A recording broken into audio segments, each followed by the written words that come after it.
Selamat pagi teman-teman, selamat berjumpa kembali dengan Pak Sandi dalam pelajaran agama Katolik seperti biasa. Sudah lama kita tidak bertemu dan sudah lama kita tidak belajar bersama untuk kembali mendalami tema-tema yang akan kita pelajari bersama. Itu semua terjadi karena kita sempat terhenti oleh PTS, ya, kemudian SLC dan leadership camp. Baru bisa kita mulai pembelajaran seperti biasa saat ini. Waktu tidak banyak teman-teman, tinggal 3 bulan lagi. Ada beberapa topik yang sudah menanti kita untuk dibahas. Jadi gunakan seluruh perhatianmu, bukan hanya untuk pelajaran ini saja, tapi untuk seluruh pelajaran, ya, karena sebentar lagi kalian akan melewati masa-masa yang menentukan di kelas 8 ini. Kemudian yang kedua, Pak Sandi ingin mengucapkan selamat Paskah untuk kita semua, ya. Semoga lewat kebangkitan Kristus, ya, kita ikut bangkit juga bersama dengan Dia, terutama bangkit dari kemalasan-kemalasan kita sebagai pelajar yang seringkali timbul tenggelam dalam pembelajaran, yang seringkali cuek apabila guru mencari, apabila guru mengingatkan, ya. Mari kita sama-sama bangkit teman-teman, ya. Semoga di sisa waktu ini yang tidak banyak, kita betul-betul mengeluarkan seluruh kemampuan kita, mengeluarkan seluruh apa yang kita bisa, sehingga hasilnya betul-betul optimal di akhir semester 2 nanti. Nah, berikut kita akan mempelajari salah satu tema di bab terakhir kita, yaitu sakramen-sakramen gereja. Sakramen-sakramen gereja. Ini menyambung dari pembelajaran beberapa waktu yang lalu, di mana kita diperlihatkan bahwa gereja adalah tanda dan sarana dari Allah yang menyelamatkan. Ya. Kemudian tanda-tanda apa saja, sarana-sarana apa saja yang hadir dari dalam gereja yang memancarkan karya keselamatan Allah. Itu terungkap dalam sakramen-sakramen gereja. Nah, sakramen teman-teman itu adalah alat pemersatu antara manusia dengan Allah, ya. Menjembatani relasi atau hubungan agar lebih erat antara manusia dengan Allah. Akan ada beberapa sakramen yang kita pelajari, ya. Yang pertama baptis, krisma dan ekaristi, kemudian tobat dan pengurapan orang sakit. Untuk baptis, krisma dan ekaristi itu disebut seringkali dengan sakramen inisiasi. Inisiasi itu adalah sakramen masuknya seseorang ke dalam suatu kelompok, ya. Jadi secara sah, secara lengkap, diri seseorang masuk ke dalam sebuah kelompok, terutama kelompok orang beriman. Yang dimaksud kali ini adalah kelompok gereja Katolik secara utuh, apabila kalian sudah menerima ketiga sakramen ini, baptis, krisma, dan ekaristi. Maka seringkali disebut dengan sakramen inisiasi. Kalau zaman dulu ini diterimakan sekaligus teman-teman. Jadi orang dibaptis, kemudian mengikuti ekaristi dalam format ekaristi, kemudian juga dia sekaligus di krisma. Zaman dulu konsepnya soalnya mereka yang berpindah agama atau ingin menganut kekristenan itu usia-usia dewasa teman-teman. Jadi belum mengenal yang namanya baptis bayi atau baptis dari usia kanak-kanak, ya.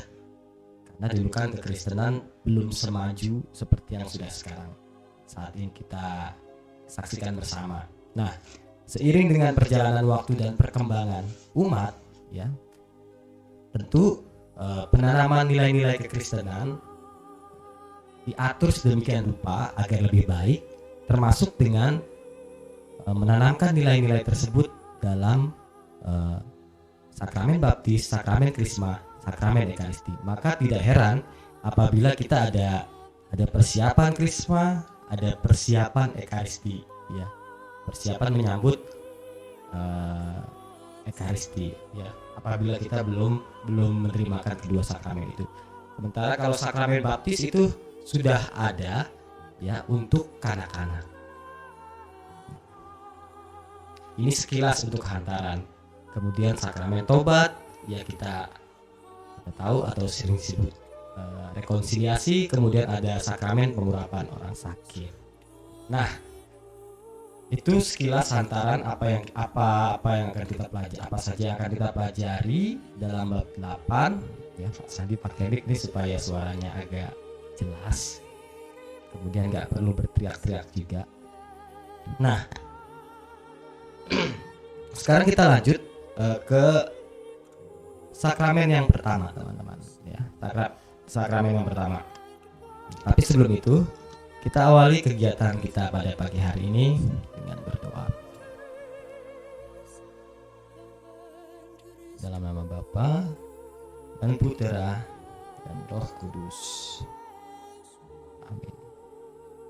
Allah yang Maha Kuasa, di masa Paskahmu ini kami senantiasa bersyukur karena boleh mengalami kegembiraan dalam kebangkitan. Semoga dalam kebangkitan ini sungguh nyata dalam hidup kami, berubah dari sikap hidup yang lama menuju sikap hidup yang baru, yang lebih baik. Utuslah Roh Kudus-Mu agar kami terbuka baik hati maupun pikiran dalam menerima pembelajaran demi pembelajaran di semester 2 ini. Terpujilah nama-Mu demi Kristus Tuhan dan pengantara kami. Dalam nama Bapa dan Putera dan Roh Kudus. Amin. Baik teman-teman, seperti yang sudah Pak Sandi sampaikan di awal, bahwa sakramen inisiasi adalah sakramen yang menjadi tanda masuknya seseorang ke dalam suatu kelompok baru, ya. Dalam hal ini ada 3 tahapan, ya: baptis, krisma, dan ekaristi. Apa itu sakramen baptis? Teman-teman pasti umumnya sudah mengalami ini, ya, baptis bayi, ya. Baptis di mana kesadaran teman-teman belum secara utuh, di mana kesadaran teman-teman belum begitu melekat dalam diri teman-teman, ya, karena kan ketika masih bayi itu kita betul-betul tidak tahu apa-apa dan hanya bisa melihat sekitar, tetapi yang mengambil keputusan kita untuk menerima sakramen baptis adalah orang tua. Nah, dari sini juga kita mewarisi iman kekristenan dari orang tua kita. Jadi kesannya ada sedikit paksaan, ya teman-teman, ya. Tapi yakinlah, orang tua kalian memilihkan makanan rohani yang terbaik lewat gereja Katolik. Jadi teman-teman, tubuh ini kan terdiri dari 2 unsur, ya, fisik atau jasmani dengan yang rohania. Yang fisik kita peroleh makanannya lewat biasa santapan jasmani, ya, nasi, lauk pauk, sayur dan sebagainya macamnya. Kemudian kalau untuk yang rohani, teman-teman, ya, juga perlu dikasih makan. Ya, ada yang dari agama Islam, ada yang dari agama Hindu, Buddha, Protestan, Konghucu dan lain-lain, ya. Tapi orang tua kalian memberi makanan rohani kalian dengan makanan rohani Katolik. Karena dalam pengalaman hidup orang tua kalian, pastilah Katolik yang terbaik, sehingga yang terbaik inilah yang mau diberikan kepada kalian, gitu. Masa iya orang tua kalian memberikan yang tidak baik? Pasti yang terbaik. Jadi yakinlah untuk itu, ya. Nah, di sini kita menerima yang namanya iman warisan, ya. Bahwa dalam perjalanan nanti kalian mungkin lebih sreg ke agama yang lain, itu juga nggak masalah, ya. Tetapi orang tua kalian memberikan yang terbaik, dan Pak Sandi juga katakan kepada kalian ini yang terbaik untuk kita semua, ya. Karena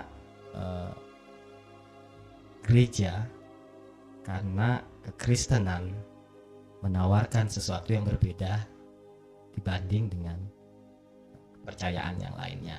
Pak Sandi yakini kalian untuk itu.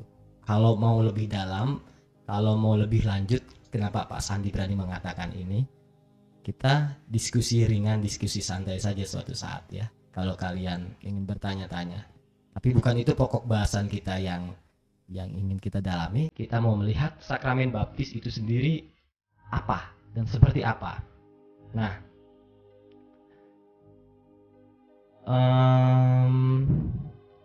biasanya kalau dalam sakramen baptis teman-teman ya, kita pahami dulu secara Katolik.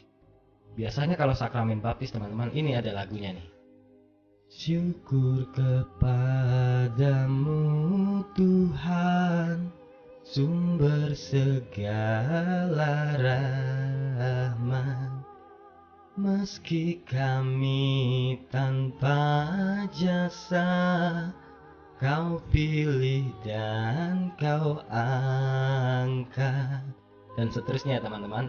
Tentu teman-teman tahu lagu ini, Syukur kepadamu Tuhan, yang biasanya dilantunkan pada saat pembaharuan janji baptis. Kapan itu? Kapan teman-teman? Ada yang masih ingat? Baru-baru ini kita rayakan, ya, pada saat Sabtu Suci, ya, dimana biasanya di situ ada baptisan juga, ya. Oke. Nah, coba kita lihat gambar ini teman-teman. Ini dia prosesi baptisan ya. Pak Sandi, kenapa kok di Katolik hanya kepalanya saja yang disirami air? Kenapa tidak seluruh tubuh seperti tradisi yang ada sebelumnya? Protestan melakukan itu. Mereka menenggelamkan seluruh tubuhnya. Dan lain-lain banyak ya. Kenapa itu teman-teman? Jadi Pak Sandi akan menjawab. Di sini jelas dilihat ya, ada baptis anak dan ada baptis dewasa, seperti yang Pak Sandi katakan sebelumnya, bahwa konsep awal orang masuk Kristen adalah dewasa teman-teman ya, dewasa. Dan baptis krisma ekaristi diterimakan secara langsung, one package, satu paket gitu ya. Tetapi dalam perjalanan sejarah ya, dalam perjalanan waktu ya, yang semakin berkembang, Gereja Katolik mulai menanamkan nilai-nilai kekristenan dengan kualitas yang lebih baik lagi ya. Salah satunya memisahkan sakramen tersebut, kemudian sang calon dari masing-masing sakramen tersebut betul-betul sungguh dipersiapkan secara mental maupun pengetahuan tentang apa yang akan ia terima. Jadi nggak mungkin kan orang menerima sakramen tanpa tidak tahu apa itu sakramen yang akan dia terima. Sakramen baptis itu apa? Sakramen krisma itu apa? Maaf ya teman-teman. Jadi sang calon tentu harus diberikan pengetahuan maupun disiapkan mentalnya tentang apa yang sebenarnya akan dia lalui, yang akan dia terimakan itu ya. Seperti yang Pak Sandi katakan kembali balik lagi di awal, bahwa sakramen adalah alat perekat hubungan antara Allah dan manusia teman-teman ya. Oke, balik lagi ke situ. Kemudian kita tengok di ini, kita baca ini ya. Dalam gereja ada berbagai macam bentuk atau cara pembaptisan, apalagi antar gereja yang ada di Indonesia. Kita harus saling menghargai adanya keanekaragaman bentuk dan cara pembaptisan itu. Yang lebih utama di sini adalah iman akan Yesus Kristus sebagai juru selamat mereka. Nah, teman-teman, memang begitu banyak ya yang tadi Pak Sandi juga katakan, bahwa di Protestan begini, di gereja lain begini cara baptisnya. Bukan itu yang terpenting, teman-teman. Yang terpenting adalah imanmu atau iman orang tersebut akan Yesus. Sementara teknis atau metode atau cara pembaptisan itu bisa beraneka ragam bentuk ya. Di Katolik hanya cukup kepala saja dibasuh ya. Tidak perlu seluruh tubuh karena kepala menjadi inti dari seluruh anggota tubuh. Jadi coba kalian perhatikan, sama saja kalau orang mau dibaptis seluruh tubuh, pasti mulainya dari ujung kaki dan akhirnya ditenggelamkan kepalanya, baru orang dibaptis. Sama, intinya di kepala ya. Dengan kepala saja sudah cukup mewakili seluruh anggota tubuh ya. Mewakili ya, kepala itu mewakili gitu, Pak. Nah, itu mengapa cukup dengan kepala saja dibasuh ya. Aku membaptis engkau dalam nama Bapa, Putra, dan Roh Kudus. Dan yang terpenting adalah sang terbaptis menjawab amin. Tapi karena ini anak-anak, yang menjawab adalah walinya gitu. Wali atau wakil. Nah, kemudian ini baptis dewasa, oke. Nah, itu kurang lebih teman-teman. Lalu ada sedikit tambahan dari Pak Sandi juga. Gereja Katolik meyakini adanya baptisan rindu dan baptisan darah, teman-teman. Jadi, baptisan rindu adalah baptisan yang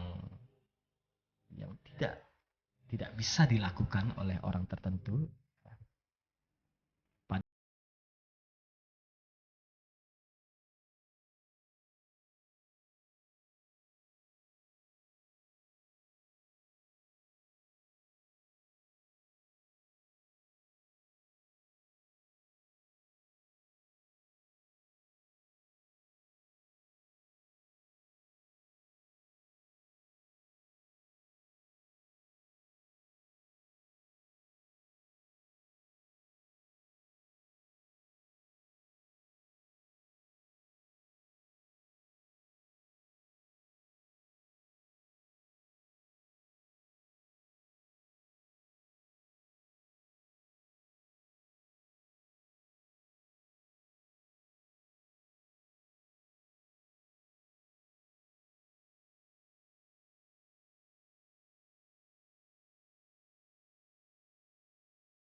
Menjadi anggota gereja. Nah, itu teman-teman, ada yang namanya baptis rindu, ada yang namanya baptis darah. Itu sekedar tambahan saja. Kalau kalian mau lebih detail lagi, silakan bisa cari referensi sendiri. Nanti bisa kalian baca-baca baptis rindu apa, baptis. Dan sesungguhnya teman-teman, siapa saja yang bisa membaptis, kita semua bisa membaptis teman-teman ya. Dalam keadaan darurat, tapi ya, dalam keadaan darurat. Kecuali kalau dalam keadaan biasa harus dilakukan dengan cara biasa. Kalaupun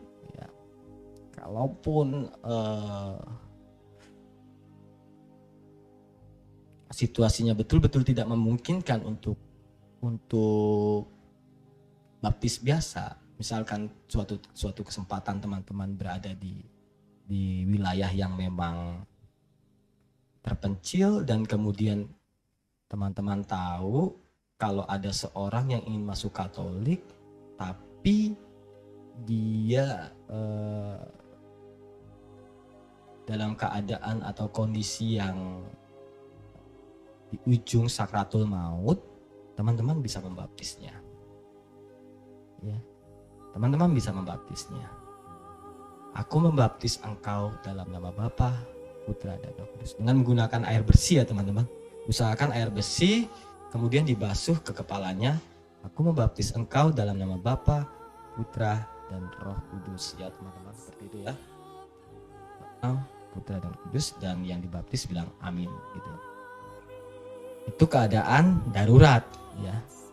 Kemudian tiba-tiba orang yang kalian baptis ini tidak jadi meninggal ya, katakan tidak jadi meninggal, nanti bisa kalian laporkan kepada pastor paroki setempat. Nanti biasanya tidak perlu dibaptis lagi, hanya akan diurus secara administrasi. Itu teman-teman. Itu soal sakramen baptis ya, dan beberapa hal-hal seputar sakramen baptis secara Katolik. Kemudian untuk ini ya, memahami sakramen baptis berdasarkan kitab suci, kita bisa lihat dari Kisah Para Rasul bab 2 ayat 37 sampai dengan 47. Ya. Di sini dikisahkan bagaimana ada pertanyaan kemudian dijawab oleh Petrus ya, dan rasul-rasul yang lain ya. Silakan teman-teman baca. Kemudian di sini ada instruksinya ya. Duduklah dengan tenang, buatlah suasana hening, bacalah teks kitab suci secara perlahan sembari membayangkan bahwa kamu hadir dalam peristiwa tersebut dengan ambil bagian sebagai salah satu tokoh dalam peristiwa kitab suci itu. Nah, jadi teman-teman silakan duduk hening, silakan membaca ini ya, Kisah Para Rasul ini, kemudian libatkan diri kalian ke dalam salah satu tokoh yang ada dalam bacaan ini. Ya, ini semacam meditasi ya teman-teman ya, meditasi. Beda lagi nanti dengan yang namanya kontemplasi, tapi ini sudah termasuk dengan tahapan meditasi. Meditasi terpimpin lah ya. Lexio Divina kalau orang-orang sana bilang. Nah, silakan nanti teman-teman baca ya. Kemudian setelah itu jawablah ketiga pertanyaan ini ya. Ketiga pertanyaan ini. Silakan ya. Nah, poin refleksinya adalah dengan dibaptis ya, kita dihapuskan dari segala dosa kita teman-teman. Dihapuskan dosa, dijadikan milik Kristus, kemudian kita dikuduskan dan dipersatukan dengan Kristus dan gereja, dan kita diajak untuk ambil bagian dari tugas-tugas gereja. Teman-teman udah melakukan itu belum? Ya, ini pertanyaan refleksi untuk kita. Pertanyaan refleksi lanjutan lainnya, sebagai milik Kristus yang telah dihapuskan dari dosa karena pembaptisan, apakah perilaku kita sungguh menampakkan kasih Kristus? Nah, ini juga pertanyaan teman-teman ya. Setelah dibaptis, kita juga diminta untuk ambil bagian dari tugas gereja. Tugas apa sajakah yang sudah dapat kita lakukan? Pertanyaan untuk kita. Nah, sekian pembelajaran kita tentang sakramen baptis teman-teman. Jadi silahkan ya, kerjakan tugasnya, nanti ditulis, kemudian difoto, dikirimkan ke WA Pak Sandi. Oke, cukup. Minggu depan kita akan kembali melihat apa itu sakramen Ekaristi. Mari kita siapkan diri kita. Apabila sebelum itu teman-teman, apabila ada pertanyaan atau diskusi lanjutan silakan hubungi Pak Sandi. Pak Sandi standby di jam pelajaran kita. Oke, kita akhiri pembelajaran dengan berdoa bersama yang ada di layar kita masing-masing. Dalam nama Bapa dan Putra dan Roh Kudus. Amin. Bapa yang penuh belas kasih, puji dan syukur kembali kami haturkan kehadirat-Mu, dan kami telah Kau bimbing dalam pelajaran hari ini. Mohon bimbingan-Mu Bapa agar kami dapat semakin menghayati tugas kami sebagai anak-anak yang telah menerima baptisan. Semoga kami dapat menjalani tugas kami sebagai anak-Mu dengan senantiasa berpegang pada firman-Mu. Demi Kristus Tuhan dan kami. Amin. Dalam nama Bapa dan Putra dan Roh Kudus. Amin. Baik ya teman-teman, kita akhiri pembelajaran kita pada kali ini. Apabila ada kata-kata yang kurang jelas, apabila ada istilah-istilah yang kurang jelas, silakan tonton dulu sekali lagi video ini. Apabila masih kurang jelas, silakan hubungi Pak Sandi. Pak Sandi standby. Kemudian gunakan masker, jaga jarak, dan cuci tangan di masa pandemi ini. Sekian dari Pak Sandi, sampai jumpa. Salam.